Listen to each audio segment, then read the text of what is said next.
My name is Joanne Sexton Eller, and this is my sister, Emma Jean Sexton. And today we're going to show you how to make kraut. Okay, the first thing you do, we're going to take a cabbage and wash it.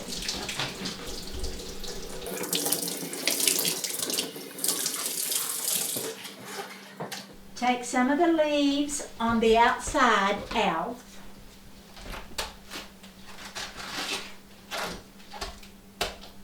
You want to get all the dead leaves off of the cabbage. Don't want to put those in the kraut.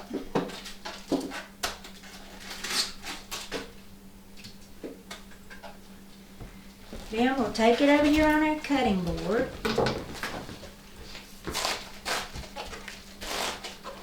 I like to cut it into sections. Some people save the cord to make pickled. It'll pickle, put it on top of the kraut, pickle the core. So I'll save the part of the core here. Sometimes when I cut it, I make it so that the core is whole instead of, like two parts, but not today. Then, so that we don't have to chop so much, I sort of cut it as fine as I can get it.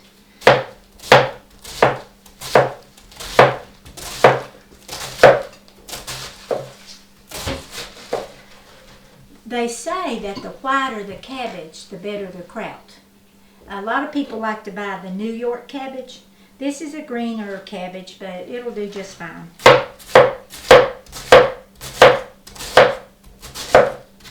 You could leave it shredded like this, but most people chop it. My mother always chopped it up. And Okay. Emma's going to start chopping. And we have a gadget just for that purpose.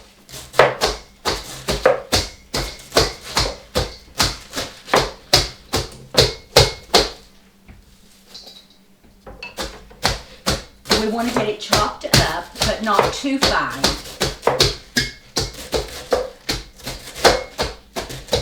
Leave a little texture.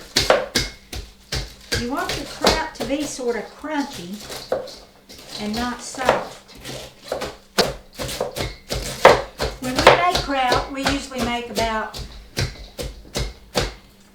25. We fill up a 10-gallon crock, another 10-gallon crock, and a 5-gallon crock. You don't have to use a crock. It holds a lot of cabbage though. That's the way that my grandmother, well, that's a small one. That's a 2-gallon.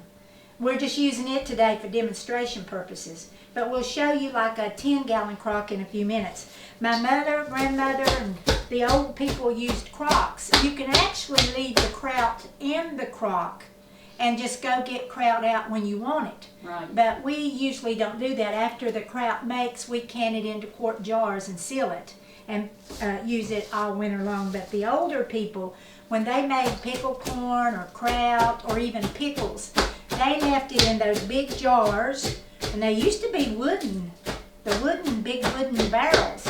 But then they got over to the crocks. I guess it holds water better, maybe, I don't know. But use the crocks because it holds a lot of cabbage, and you can make a lot at one time. Keeps it cool Keeps it cool too. Now, our mother used a carnation can with the top cut off, and Dad would sharpen it around the bottom, and that's what we used to chop cabbage as we grew up. Yeah, because you didn't have those. We didn't have these fancy things back then.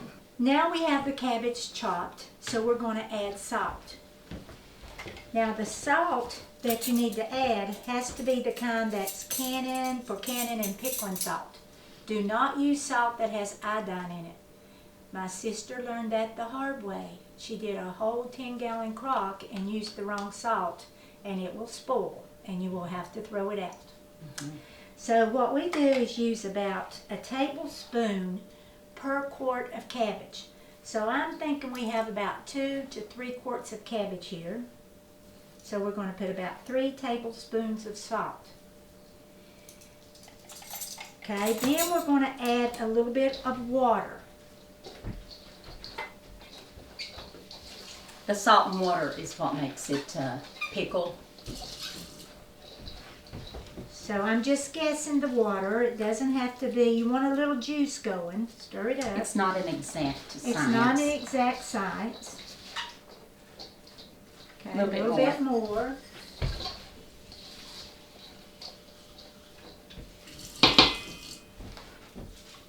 Okay, stir it up. That's about right. Okay, we're going to put this cabbage in this crock. Notice the cabbage is not chopped real fine. We don't want the cabbage to be too fine. You want some crunch in it. Now normally we would fill this up, but this one's not going to be all the way full today. Okay, so you'd fill it, normally you'd fill it to about, I'd say 2 inches from the top. 2 inches from the top. Then you take a plate and you turn it upside down to weigh the cabbage down.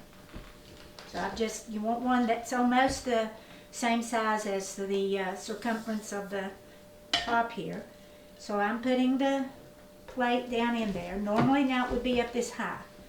Then you want to weight it down. So I usually use a quart can or a pint can. Since this is a small crock, I'm using a pint can filled with water.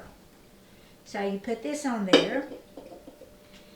Then you take a nice clean towel and you put it over the top like this. And we take it and put it in our spring house and let it sit for about 14 days. Now it probably will not pickle before 14 days, but you can wait longer than 14 days. It doesn't, as long as it gets pickled, just don't process it before it gets pickled. Now some of the old timers went by the signs. Okay, I don't know what the sign is in today, I didn't check. But usually you want to do the kraut when it's above the waist. The kraut we did 2 weeks ago, the sign was in the head, I believe, or maybe the heart. Yeah, you want it to be in the head, the heart, the arms. You don't want it below the waist. However, we have Michael, my brother, and I have done some kraut one time, and it was below the waist. It was actually in the bowels, and it did just fine. Oh. They say not to do it when it's in the feet, the knees, or the bowels, below the waist. But we did some, and it did just fine. But a lot of the old timers would absolutely not do kraut unless it were above the waist. Okay, we've moved our kraut into our spring house. This is a small little spring house that my mother had, that she did all her canning in. And we put boards on top of the trough here to hold this is quite heavy. This is a 10-gallon crock.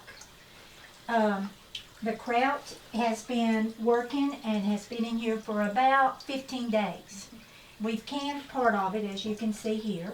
So to can the kraut, we can it directly from the crock. We just take our can, dip into the kraut, fill it up, fill your jar up. It's got you want some liquid in with the kraut. Press it down a little bit. You want to get your jar full. Okay. Then I'm going to take the can and set it over here to be processed in a few minutes. These are quart jars. I have a brother-in-law that actually takes the kraut and he likes to eat it directly cold right out of the can. Some people do that. If you eat this kraut right out of the can right now, it's a good probiotic.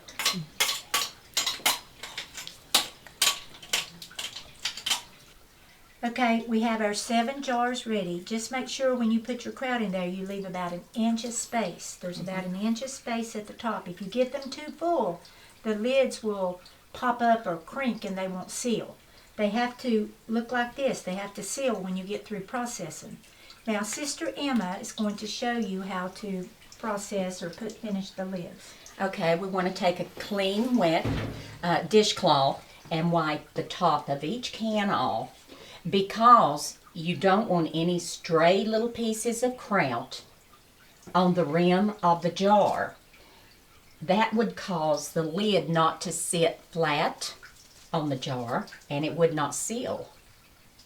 And therefore that can would be wasted, or you could open it and eat it immediately. But you need to clean the jars carefully. After that, we always use a little bit of apple cider vinegar on a paper towel and go over the top of the jars one more time with the apple cider vinegar, and that helps the tops to dry quickly and also to sterilize the tops a little bit. Next, you want to take new can lids and put on each jar, and then a can ring, and tighten it up but not too tight, so that these are ready to go in your canner. Next, where you process the jars for approximately 10 minutes. Okay, this is a pressure canner, but we're not going to be using pressure to do the kraut, to seal it, to process it. We're using the pressure canner as a hot water bath. So what you do, you put your cans in. I'll explain what a hot water bath is in just a second. It will hold 7 quarts or 10 pints.